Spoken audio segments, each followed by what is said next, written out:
Hello दोस्तों, कैसे हो सब। इस वीडियो में हम एक छोटा सा अपडेट देने वाले हैं आप लोग के लिए कि इस मंथ जो जो रिज़ल्ट पेंडिंग है उसके बारे में मैं आपको थोड़ा सा अवेयर कर देता हूँ कि SSC CGL 2022 tier one result आने वाला है। ठीक है, जनवरी मंथ में। और एक result SSC MTS tier two का भी है जो कि इसी मंथ डिक्लेयर हो जाएगा। ठीक है, अब कब तक होता है वो भी हम इस वीडियो में डिस्कस करेंगे। और आप सबने एक्सपेक्टेड कट ऑफ आप सबने वीडियो देख रखा होगा। ठीक है, तो थोड़ा सा हम एक आइडिया अपना आइडिया आपके साथ शेयर करना चाह रहे हैं। और सीजल मेंस एग्ज़ाम कब तक हो सकता है, और आपका डीवी जो है एसएससी एमटीएस 2021 का जो डीवी है उसमें काफ़ी अच्छी वैकेंसी है, लगभग 8,000 के आसपास है। तो उसका डीवी कब तक हो सकता है तो उसके बारे में भी डिस्कस करेंगे। तो सीधे हम अपने टॉपिक पे आते हैं। ठीक है, आप यहाँ पे देखोगे एसएससी सीजीएल 2021 की बात कर लेते हैं तो उसका जो है डीवी प्रोसेस वो स्टार्ट हो चुका है। यानी 16 से 30 जनवरी तक आपका शेड्यूल जारी कर दिया गया है। इसी बीच आपका document verification for SSC CGL 2021 वालों के लिए है। और एसएससी सीजीएल 2022 की बात कर लेते हैं तो आप सबको पता चल गया होगा, जैसा अभी मिशन मोड चल रहा है, कि जो भी रिज़ल्ट का डेट या फिर एग्ज़ाम का डेट, आंसर की का डेट जो भी पब्लिश किया जाता है सेम वैसा ही चल रहा है। ठीक है, तो आप अगर देखोगे कि पहले जो एग्ज़ाम होता था उसके 3 मंथ या 3.5 महीने बाद आपका क्यों है रिज़ल्ट आता था, लेकिन अभी बहुत फास्ट हो रहा है। ठीक है, आंसर की में भी आप सबने देखा होगा कि जब आंसर की रिलीज़ की जाती थी तो एक सप्ताह के बाद ही आंसर की आती थी। ठीक है, एग्ज़ाम ख़त्म होता था उसके एक सप्ताह बाद आंसर की आने स्टार्ट होती, कभी कभी 10 दिन भी लग जाते थे। लेकिन अभी कैसा हो रहा है, आपने देखा होगा सीजीएल 2022 में जो टायर वन का एग्ज़ाम हुआ था उसके जस्ट एग्ज़ाम ख़त्म हुआ और 4 दिन बाद आपको या 5 दिन में आपको आंसर की देखने को मिल गया था। ठीक है, और होप आप सबने देख भी लिया होगा। तो मेरा कहने का मतलब बस ये है कि काम बहुत फास्ट चल रहा है। ठीक है, तो आपका रिज़ल्ट कब तक आ सकता है सीजीएल 2022 टायर वन का, वो मैं ये मेरा एक्सपेक्टेड है कि आपका रिज़ल्ट जो है इसी मंथ यानी जनवरी के एंड तक, ठीक है, एंड जनवरी तक आपका रिज़ल्ट मेरे ख्याल से दे देना चाहिए। ठीक है, अगर थोड़ा डिले भी होता है तो फर्स्ट वीक आप फरवरी तक जा सकते हैं। ठीक है, फेब के फर्स्ट वीक तक आपका रिज़ल्ट पब्लिश हो सकता है। ठीक है, चांसेस है कि जनवरी एंड तक आपका टायर वन का रिज़ल्ट सीजीएल का आउट हो जाएगा। ठीक है, अब हम थोड़ा सा बात कर लेते हैं कि जो इस बार जो रिज़ल्ट बनेगा उसमें वैकेंसीज़ कितनी है। देखो, जब नोटिफिकेशन जब निकला था तो नोटिफिकेशन में लिखा हुआ था कि 20,000 प्लस वैकेंसीज़ हैं। ठीक है, बट जैसा आरटीआई के माध्यम से आप सबने देखा होगा या पता चला है, उसमें जो वैकेंसीज़ हैं वो अप्रॉक्स 38,000 के आसपास चली गई हैं, जो कि जेन्युइन है। ठीक है, इतना हो सकता है। ठीक है, तो अगर इतनी वैकेंसी रहती हैं तो चांसेस है कि जो नंबर ऑफ़ कैंडिडेट्स होते हैं एक्चुअली में, अभी तक जो ट्रेंड चला है कि टायर वन का जो रिज़ल्ट आउट किया जाता था उसमें जो वैकेंसीज होती थी उसके 10 गुना या 12 गुना कैंडिडेट को टायर टू यानी मेंस एग्ज़ाम के लिए बुलाया जाता था। ठीक है, लेकिन इस बार हो सकता है कि वैकेंसीज़ के जो टाइम्स हैं वो कम किया जाएंगे, क्योंकि अभी हमारे पास क्या है कि पहले 10 गुना 12 गुना बुलाने का रीज़न ये था कि प्रोसेस बहुत लंबा चलता था। टायर वन होता था, फिर टायर टू होता था, टायर थ्री होता था। तो स्टेजेस, हर स्टेज पे फिर आपका टाइपिंग वगैरह होता था, कंप्यूटर टेस्ट। तो इतने सारे स्टेजेस होने की वजह से क्या होता था, कैंडिडेट को ज़्यादा बुलाया जाता था। लेकिन इस बार क्या है कि सिर्फ आपका मेंस से रिजल्ट आपका बन जाएगा, यानी मेंस अगर आपने क्वालिफाई कर लिया, मेंस का कट ऑफ आपने क्लियर कर लिया तो आपका रिजल्ट बनना तय है।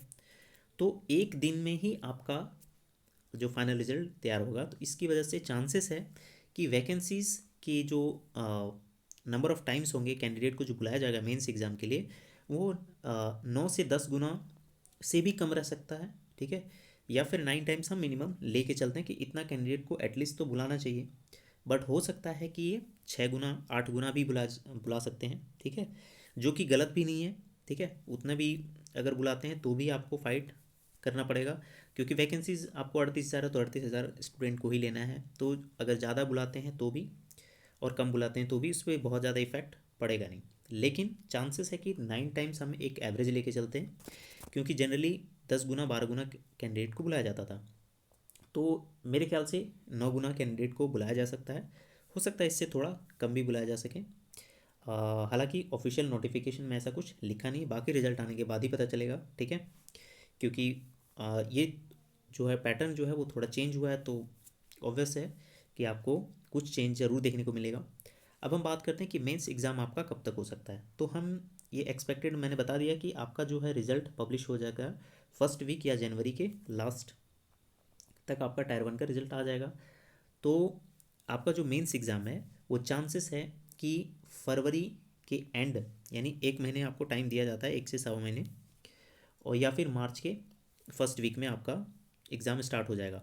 और इसलिए स्टार्ट हो जाएगा क्योंकि एग्ज़ाम बहुत लंबा चलने वाला नहीं है, ठीक है। 1 या 2 दिन चलेगा, मेरे ख्याल से 2 या 3 दिन भी चल सकता है, ठीक है, क्योंकि वैकेंसीज ज़्यादा हैं तो कैंडिडेट्स भी ज़्यादा होंगे, तो एक दिन में एग्ज़ाम कराना पॉसिबल है नहीं, ठीक है। और मल्टीपल शिफ्ट भी नहीं किया जा सकता क्योंकि एक दिन में मल्टीपल शिफ्ट हो भी नहीं सकता।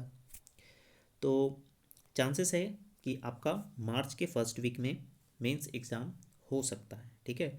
बाकी आपको रिज़ल्ट आने के बाद आपको पता चली जाएगा। और मैं इसलिए कह रहा हूँ क्योंकि CHSL का एग्ज़ाम 2022 की जो वैकेंसी है CHSL की, उसका एग्ज़ाम डेट मतलब मंथ डिक्लेयर किया जा चुका है, कैलेंडर में आप देख सकते हैं। और जैसा कि कैलेंडर में लिखा रहता है वैसा ही सब कुछ अभी तक चल रहा है, उससे फास्ट ही चल रहा है। तो ये हम एक्सपेक्ट कर सकते हैं कि मार्च तक, यानी मार्च के फर्स्ट वीक में आपका मेंस का एग्ज़ाम हो सकता है, ठीक है। बाकी आप लोगों का जो राय है आप कमेंट बॉक्स में ज़रूर कमेंट करना, ठीक है।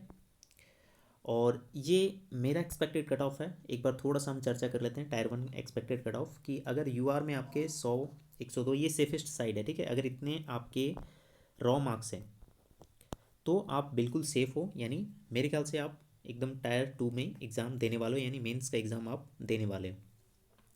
तो इतने इतने अगर रॉ मार्क्स हैं आप सबके, ठीक है, OBC 95, EWS 90, SC 80 और ST अपर 70, इतने अगर रॉ मार्क्स हैं तो आप मेंस एग्ज़ाम ज़रूर लिखोगे। और बाकी हो सकता है इसमें कुछ फ्लक्चुएशन हो क्योंकि नॉर्मलाइजेशन है, ठीक है। तो अगर नॉर्मलाइज्ड मार्क्स आप देखना चाहते हो कि नॉर्मलाइज्ड कितना जा सकता है, तो वो भी मैं आपको दिखा देता हूँ कि अगर आपका नॉर्मलाइज्ड होता है तो आपके नॉर्मलाइज्ड मार्क्स अगर 110 से 115 UR कैटेगरी है, उस अकॉर्डिंग आप अपने रिजर्वेशन कैटेगरी पे आप अपना कैलकुलेट कर सकते हो, इससे कम ही रहेंगे। तो इतने अगर आपके नॉर्मलाइज्ड मार्क्स होते हैं तो मेरे ख्याल से आप एकदम गारंटी है कि मेंस एग्ज़ाम आप लिखोगे, ठीक है, यानी मेंस एग्ज़ाम आप दोगे। तो एकदम तैयारी में लग जाए, ठीक है। अब एक छोटा सा अपडेट और है SSC MTS के बारे में, वो मैं अभी दिखा देता हूँ आपको। काफ़ी कमेंट आ रहे हैं कि SSC MTS का रिज़ल्ट नहीं आ रहा है। तो हालांकि ऐसा होता था कि जो टायर 2 का जो एग्ज़ाम होता था उससे 3 महीने के बाद ही आपका रिज़ल्ट आता था। लेकिन अभी काफ़ी टायर 2 का एग्ज़ाम होने के बाद जो रिज़ल्ट है वो मेरे ख्याल से 3 महीने, विदिन 3 मंथ्स आपको रिज़ल्ट दे दिया जा रहा है। तो जो SSC MTS 2021 का जो टायर 2 का एग्ज़ाम था वो मेरे ख्याल से 6 नवंबर को था, ठीक है। और 6 नवंबर से 6 दिसंबर, 6 जनवरी, और आज हो गया 14 जनवरी, यानी 2 मंथ प्लस हो गया। तो चांसेस है कि आपका 21 या 22, ठीक है, 21 या 22 जनवरी तक आपका रिज़ल्ट पब्लिश किया जा सकता है। इसमें हो सकता है थोड़ा डिले भी हो या उससे पहले भी है, बट मेरा जो एक्सपेक्टेड है कि 21 से 22, मैंने पहले भी वीडियो बनाया है उसमें भी मैंने यही कहा है कि 21 से 22 तक आपका रिज़ल्ट आ सकता है। अगर इसमें थोड़ा डिले भी हुआ तो मेरे ख्याल से ये जा सकता है 26-27 तक, ठीक है। इससे ज़्यादा नहीं जाएगा, यानी आपका जनवरी में ही आपका रिज़ल्ट आ जाएगा, ठीक है। तो बिल्कुल ना घबराएं। और इससे रिलेटेड कट ऑफ काफ़ी लोग बोल रहे हैं कि इतने मार्क्स हैं, 88 मार्क्स हैं, 87 मार्क्स हैं, 90 मार्क्स हैं, क्या सेफ़ हूँ या नहीं। तो दोस्त अभी बता पाना मुश्किल है, ठीक है। बट मैं इतना बता देता हूँ कि अगर 88 के अराउंड आपके मार्क्स हैं तो चांसेस है कि आपका सिलेक्शन हो जाएगा, ठीक है। और बाकी रिज़ल्ट आने के बाद ही पता चलेगा। और एक डाउट सभी के मन में है कि क्या SSC MTS हवलदार की कट ऑफ जो आएंगी वो क्या अलग अलग आएंगी या एक साथ आएंगी, ठीक है। तो इसके बारे में भी कुछ बताया नहीं जा सकता। हालांकि DV में जो डॉक्यूमेंट वेरिफिकेशन में जो बुलाया जाएगा कैंडिडेट को, वो वैकेंसी के 2 या 2.5 टाइम्स ही बुलाया जाता है, ठीक है।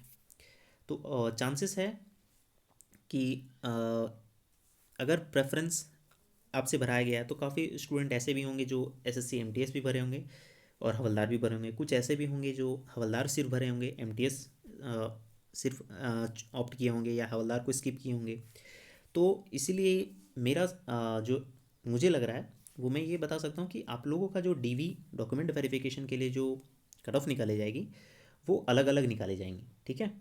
यानी एमटीएस का भी अलग, हवलदार का भी अलग, और जैसा कि टायर 1 में आपका हुआ था वैसे ही डीवी के लिए भी रिजल्ट मतलब जो प्रोसेस है वो सेम रह सकता है, ठीक है। बाकी रिज़ल्ट आ ही जाएगा तो आपको पता चल जाएगा, और रिज़ल्ट बहुत जल्द आने वाला है आपका, ठीक है, एसएससी एमटीएस डिस्क्रिप्टिव का, क्योंकि 2 महीने प्लस हो गए।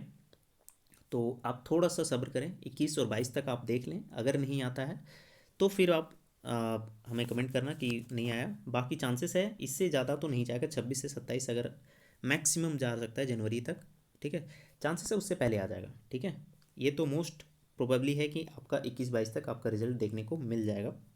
बट इन केस अगर कुछ डिले होता है, कुछ प्रोसेस में डिले होता है, या मीटिंग वगैरह में कुछ डिले होती है, या फिर रिज़ल्ट में कुछ गड़बड़ी मतलब डिसीजन लेने में टाइम लगता है, तो ये थोड़ा सा आगे बढ़ सकता है, लेकिन चांसेस है कि 21-22 तक आपका रिजल्ट आ जाएगा, ठीक है। तो बिल्कुल ना घबराएं, और सब प्रोसेस हो चुका है, सिर्फ डीवी बचा हुआ है, डॉक्यूमेंट वेरिफिकेशन। तो आप सबका अगर इतने रॉ मार्क्स बन रहे हैं तो मेरे ख्याल से आप सेफ़ हो। बाकी रिज़ल्ट आने के बाद ही मैं कुछ कह सकता हूँ इसमें। और लास्ट आप सबसे रिक्वेस्ट है कि अगर चैनल को सब्सक्राइब नहीं किए दोस्त तो चैनल को ज़रूर सब्सक्राइब कर लें, और टेलीग्राम लिंक है हमारा, ठीक है। आप जुड़ना चाहें तो जुड़ सकते हैं, लेकिन सब्सक्राइब जरूर कर लेना दोस्त, ठीक है। Thank you.